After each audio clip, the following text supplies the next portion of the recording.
Good morning, my lovely subscribians. Welcome back. My name is Jay, and this is just a girl who loves crypto and stocks. If this is your first time here, subscribe to the channel and like it up too, because I'm about to drop some knowledge on you. I know you see my screen right now and you can tell what this is about. Before I get started, I need to talk to you guys about something because something happened yesterday and I want you all to be aware of this. I want you all to be paying attention to this. But before I do, I'm going to get into this quote right here by my man, Warren Buffett. He says, "I will tell you how to become rich." Close the door. Be careful when others are greedy. Be greedy when others are fearful. Come again. Be fearful when others are greedy, and be greedy when others are fearful. To be honest, this is one of my most favorite quotes by Warren Buffett.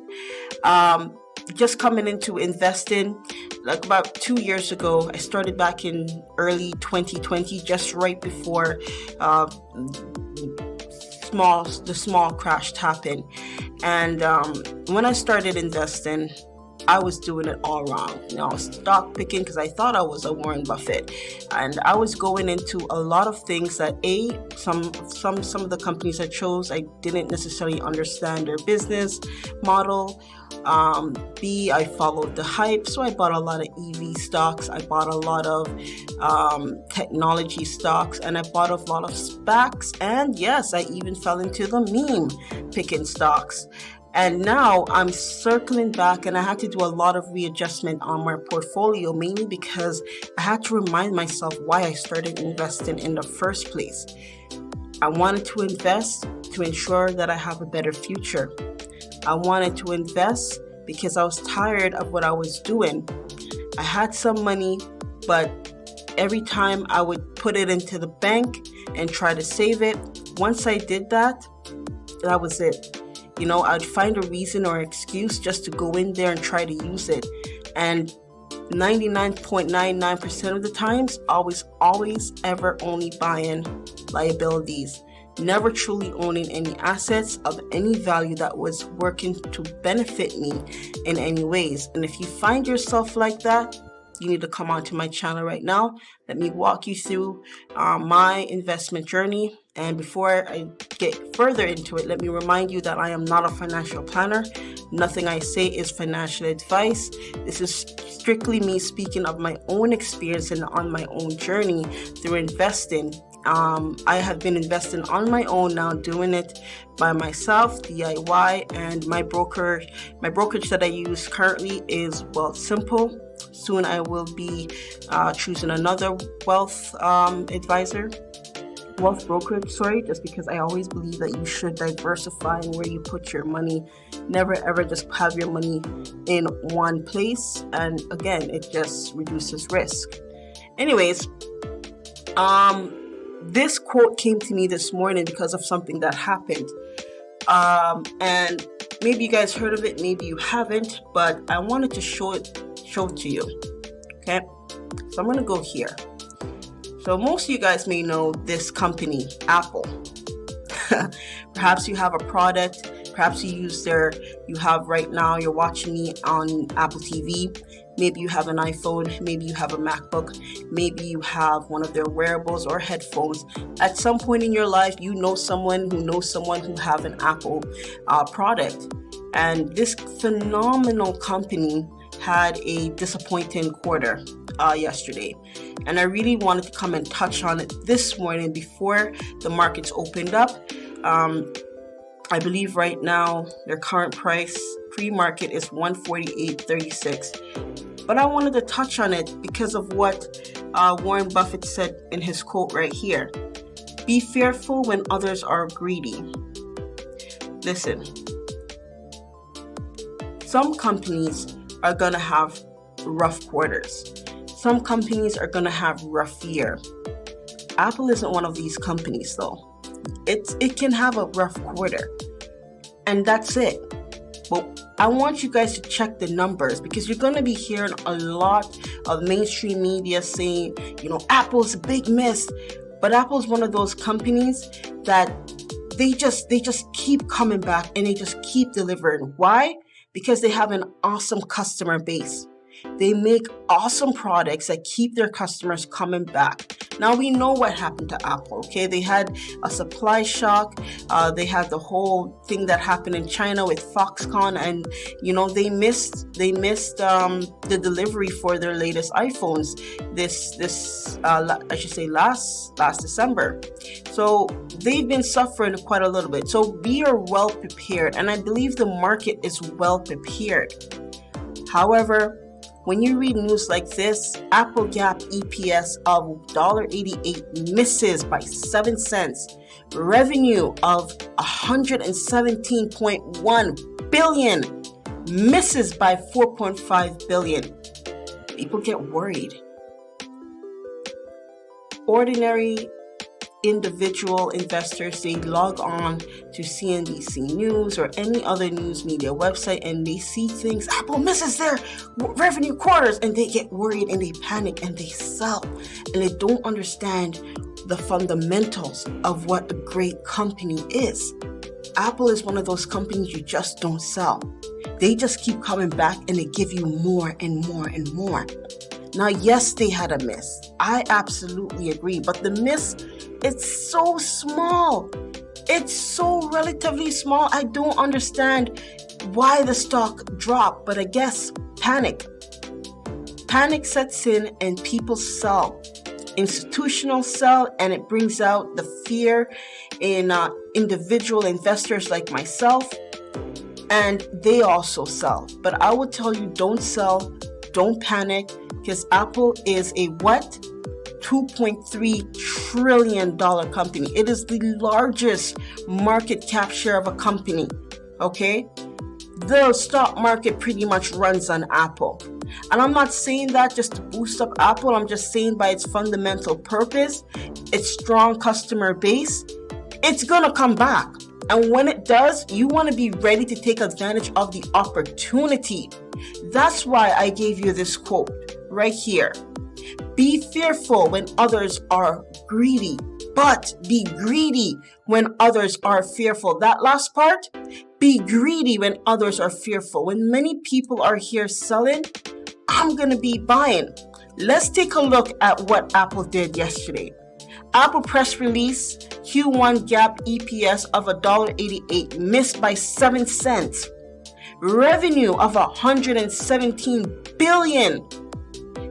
It's down year over year, 5.1%. You know what? The stock market was actually down. It was down 18%. I believe 14 to 18%. The entire stock market, but Apple was only down 5.5%.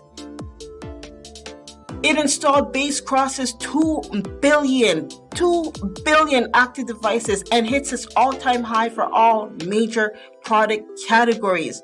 Now here's the thing what they did.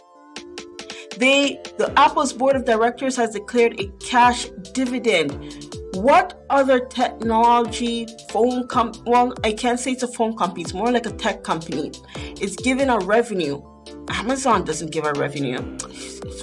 Amazon doesn't give a dividend. Tesla doesn't give a dividend. Google doesn't even give a dividend. Apple is giving a dividend of 23 cents per share of their common stock. Quarter after quarter, you're going to get a dividend just by owning Apple. Not many tech companies give you a dividend. They take the money, they reinvest it back into the company, and that's not a bad thing. But when a company gives dividend, it just means they have enough cash flow on that they can give out to their shareholders and still have enough money to keep running the initial business. That is how powerful and huge that Apple is. Its product revenue of $96.3 billion versus $104.4 in Q2. Let's take a calculator right now. Calculator. Because I just want to show you how small in relativity is. So last quarter, they came in at 104. Pretty good. Billion, let me remind you, 104 billion. Let's just do it roundly, 96. 8. That's what that is. That's all they missed it by. Very, very small amount. And that's by last year's quarter. I truly believe that Apple is going to come back bigger and better. And if you let these little numbers, these little misses interfere with you holding Apple or selling Apple, come on now. That tells me you don't understand the fundamental of the company. You don't think Apple is going to bounce back in Q2, Q3, and Q4. Everybody had a rough year last year, but Apple's one of those companies that actually stood out. I know a lot of companies that were down 60%, 30%, 20%. Apple was down 5.5% through all the rate hikes. And now the government is slowly raising the rates by 25 basis points. Are you telling me that Apple doesn't deserve a better price? Of course it does. So I'm telling you guys, be wise. When you buy your company, when you buy shares in a company, first of all, know the company that you're invested in. So when bad news like this happens, you don't get shook. You don't get scared, you don't panic, and you don't sell. You hold. And if you're like me, you're going to buy more.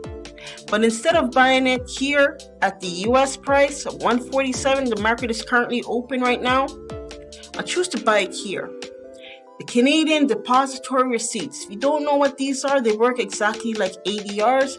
Only difference, it's Canadian. It's CDRs now. And basically, we're able to buy American companies for a fraction of the cost. And on a fraction of the cost on the, the NEO Stock Exchange, Canadian NEO Stock Exchange.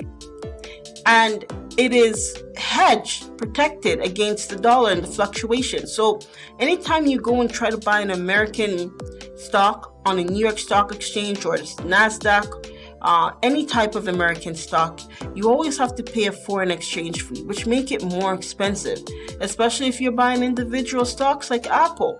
One way to prevent that is come here on your TSX or the whatever brokerage that you're on, the NEO Stock Exchange, this one is, and you can buy American companies at a fraction of the cost. Check out Amazon, $13.76, Google, $18.55, Tesla, $17.72. These are fraction costs of what you can be subscribing to, you can be buying to. Again, not financial advice. I cannot tell you to buy, sell, or hold any shares in company. I'm just giving you information, letting you know where you can come and you can check it out. As for me personally, I've been loading up on Apple CDRs because I find it easier for me to buy it fractionally than to go onto the US and pay. I can buy it fractionally too on the US, but it's the foreign exchange rate that crushes me because you actually pay a lot more, and I don't want to do that. I want to take my time and build my portfolio. I'm not trying to race anyone. I'm not trying to be Warren Buffett. I'm just trying to tell myself, hey, one step at a time, one $10 at a time. But this ensures me that more money stays in my pocket and I'm able to get a lot more from my buck. So far, I've gathered Amazon, I've gathered Google, I have Tesla. I'm working at Apple, and the next one I'm working on right now is this guy, Berkshire Hathaway. And there's so much more you guys can go on and take a look at, but today, I'm buying Apple. I'm buying Apple because I know Apple had a rough quarter, but guess what? Q2, Q3, there's more to come from this company. It's $2.3 trillion company. This is not a company to give up on easily. This is a company to invest in for the next 10 to 30 years of your life. This is a company that has made phenomenal products, and I think they're going to continue to make those phenomenal products. Anyways, my name is just a girl who loves crypto and stocks. I'm Jay, and I'm out.